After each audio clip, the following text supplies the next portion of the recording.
Hello, everyone, and welcome to the Unfound podcast channel. I am Unfound's host, Ed Densel, and I hope you are all doing great.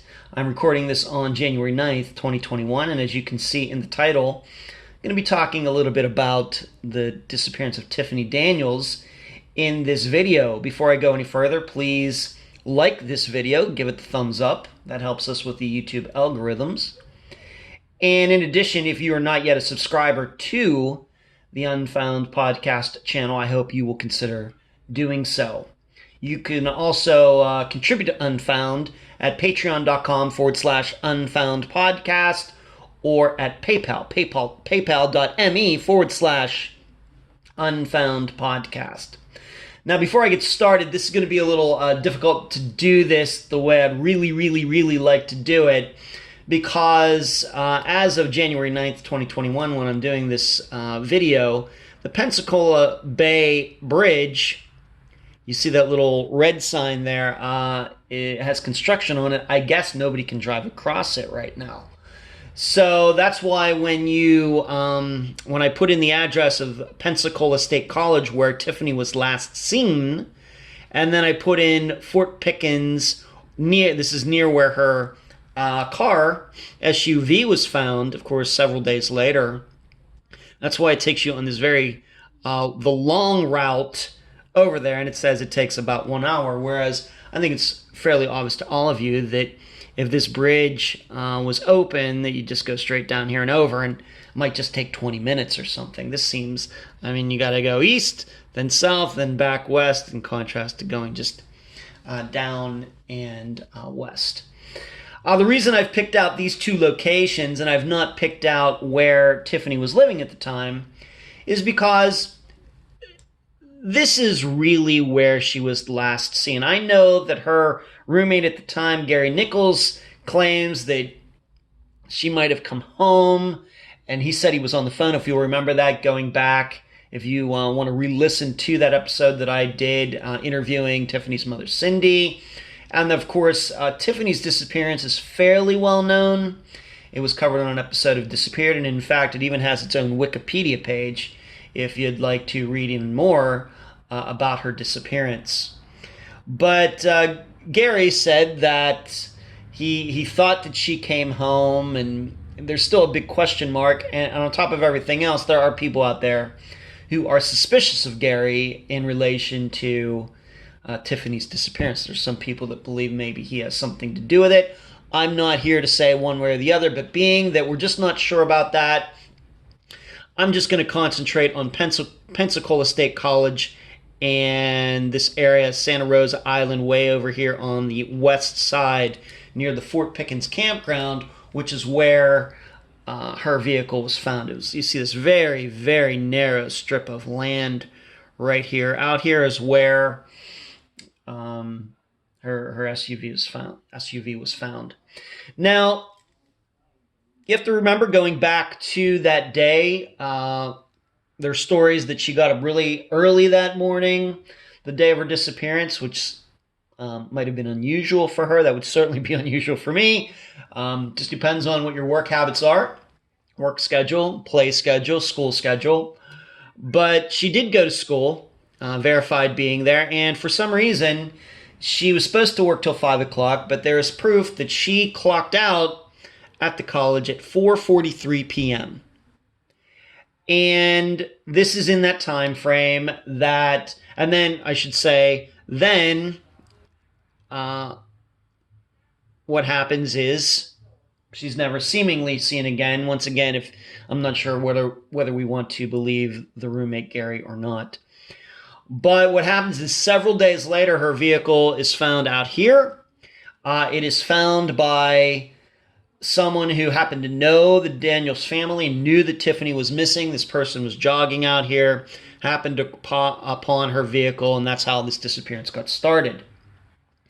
And going back, what police did is, suspecting that Tiffany or whoever driving her vehicle had come across here this way and didn't go over this way, came across this way to get over to where the vehicle was found, they went back and checked, being that it's a toll bridge right here, they checked the license plates of all the vehicles coming across to Santa Rosa Island, going back to the day of Tiffany's disappearance. And what they discovered, that almost exactly 3 hours after she was at Pensacola State College, her vehicle is seen going across here, and there's no proof. I'm not saying it didn't happen, but there's no proof then that the vehicle ever left this island out here ever again. So the only proof they have the only proof they have is that it went out here and never went anywhere else. For example, there's not any proof that it was seen going back this way and then coming across the bridge again, which of course again would cause the license plate to get seen again. Unfortunately, with those cameras, the cameras are only pointed at the license plates. They're not pointed at the driver of the vehicle. The state only cares about the vehicle, and that's how they get the registration and maybe SunPass or whatever else. They will send a bill to the person in mail. In fact, I've just got one recently for having been on a toll road north of Tampa.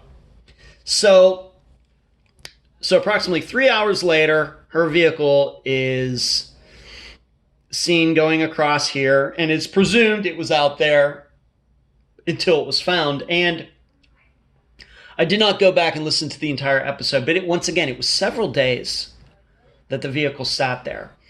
And what this brings in, first of all, once again, getting in a little bit more into the analysis, is that before the video was checked from the Pensacola Bay Bridge, or what they call it, I think the Bob Sykes Bridge, which is this little one right here, people in the area were saying, oh yeah, I think that vehicle had just been out there a couple days. And this is one of those reasons that you can't automatically trust eyewitnesses or people who are trying to be helpful, because there were people at the time saying, oh, the SUV had just been there a couple days, but then the police showed that it had been out there several days. In fact, I think the period was 8 days, over a week. This whole time Tiffany's friends and family are looking for in that vehicle is sitting there. There's also some stories about allegedly there was a guy that was opening up the vehicle and Tiffany wasn't around during that time. Once again, I think that you have to really I think, question that. If these people can't get days right, then is it not possible that they saw a guy getting into, opening up and closing the doors of an SUV that was similar? Is that not possible, especially over the period of 8 days? I think it is. I think it is. I also have a hard time understanding why we would presume that if it was Tiffany's vehicle, why would this guy be out there in the broad daylight allowing people to see him? Knowing that Tiffany is missing, he's showing his face, and he or whoever leaves the vehicle there for it to be found. It's all a little hard to understand. I'm not saying it's impossible, but I think that we have to think about this entire situation that way. We just can't automatically believe things because we want to believe them, and we can't automatically believe things just because they make sense either. I think we have to, once again, knowing that some people obviously in that area got the days wrong, the length of time wrong, then I think that throws the whole story about what was going on out here into question, as far as really, were there any people around the vehicle, how long it was there, etc., etc., etc. Now, getting into this a little bit further, we have to try to answer some questions. Does it make sense that, for example, would Tiffany go the whole way out here to meet somebody? Maybe she had some guy that she was going to meet out there. Very possible. And then she gets in his car and they take off and something happens. Certainly possible. I think the beach is a great place to meet people. I live at the beach, so I know. So it's very possible. But I think what's really big, the big question, and we could come up with all sorts of ideas. It was somebody else who drove the vehicle out there. Tiffany drove out the vehicle out there by herself. She was with somebody else. All sorts of different scenarios. But I think the biggest issue in her disappearance is that period of 3 hours between her being at Pensacola State College and her vehicle being seen, being photographed, going out there. That is the key, I think, to this disappearance, because it's been 7 years. It's going to be 8 years. And in that time, except for the roommate, and you should know something, I don't know if you all know this, but I think I can say this now. Gary Nichols, her roommate at the time, is deceased. He died last year. So if he could have answered any more questions or anything, too late. And if you will remember, sometime after Tiffany disappeared, I'm not saying it was the next day, but I think it was within the next year, he moved to Italy for some reason. I don't know, for work. I don't know. I really don't know that much about him. But you also remember that it was his daughter who appeared on the disappeared episode in which Tiffany was the focus. But it's that 3 hours between here, her certainly being her, and her car certainly being there. Nobody's ever come forward to say, yes, I saw her, except for the roommate, who even his story is she came in and she left. So are we to believe for these 3 hours that she saw nobody? Was she just driving around? Did something happen somewhere and then somebody else drove her vehicle out there? Maybe. But it's still going to be those 3 hours that I think that continue to be in my mind all these years later, that nobody has ever said that's believable seen her. And in addition, we have to look at, I think, at some other points. If somebody did something to Tiffany, why would that person drive her vehicle out here? I mean, everybody, I think, and this has been going on for years, well, even before 2013, I think everybody knows that especially if you're here in Florida, you know that your license plates get photographed when you go through toll locations. It's true. And so I think everybody knows that. Everybody who's a driving adult knows that. And so why would somebody drive out here and knowing that they're going to get through a toll road and then get her vehicle photographed there? In addition, why would somebody go the whole way out here? It's not the easiest place to get picked up if there's some sort of conspiracy going on. Because guess what? The person who's going to pick that person up, their car's going to get photographed. Their license plate's going to get photographed too. Now, all these years later, we've not heard anything. Is there anybody else that was, what were some cars before and after Tiffany's SUV? What were their license plates? And can they be connected to Tiffany or anybody who knew Tiffany? We don't have that information. I'm guessing the police have done that, and still, almost 8 years later, it's not made public. And certainly, Cindy, Tiffany's mother, has never told me anything about that. So, and even if she did, I don't know if I could tell you, but I could tell you, for the record, she's never said anything to me like that. So, it's all a big question mark. On the other hand, if we're to believe Tiffany drove out here by herself, I have to tell you that I reject the idea that, she decided to go for a swim and drowned. I think that her body would have washed ashore. Whether she went out into the Gulf or into the Bay or something, even if she was swimming out there and got hit by a boat, I think that there's a good chance that being so close to shore that her body would have, been found. But it hasn't been. So it's that, on the other hand, is a little bit of a stumper. Also, you have to believe that she wouldn't go out here and meet somebody out here who is a stranger. Let me zoom this out a little bit. Okay. It's just a little hard to believe that she would go out there and meet some stranger at sunset. Maybe she did. But then why would she go with that stranger? Why would all her stuff be in her vehicle? And it's basically Tiffany herself missing and nothing else missing. So I think those are all points that you have to consider when you're thinking about Tiffany's disappearance.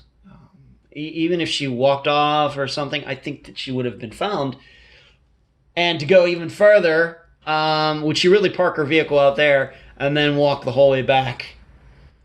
I guess it's possible, but I think that stretches everybody's imagination. But I think it comes down to those 3 hours.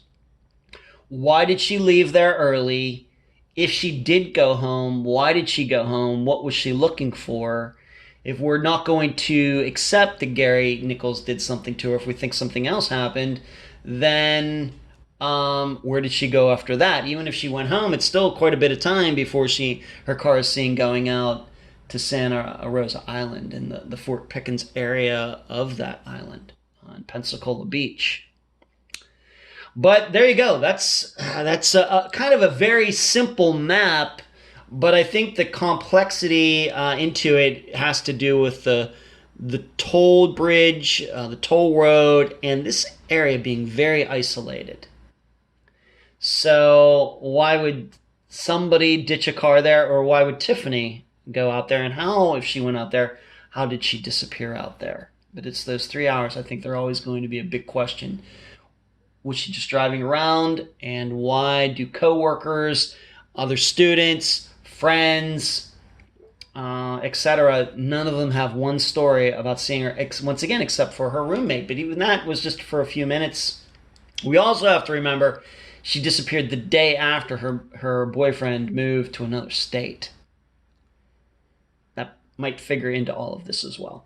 So that's map analysis and just some theoretical analysis for the disappearance of Tiffany Daniels. If you've not yet listened to that episode yet, please do so on Podomatic, iTunes, Spotify, and a variety of other podcast platforms. And once again, like this video, subscribe to the channel, Patreon, PayPal, and I appreciate you watching. Thanks.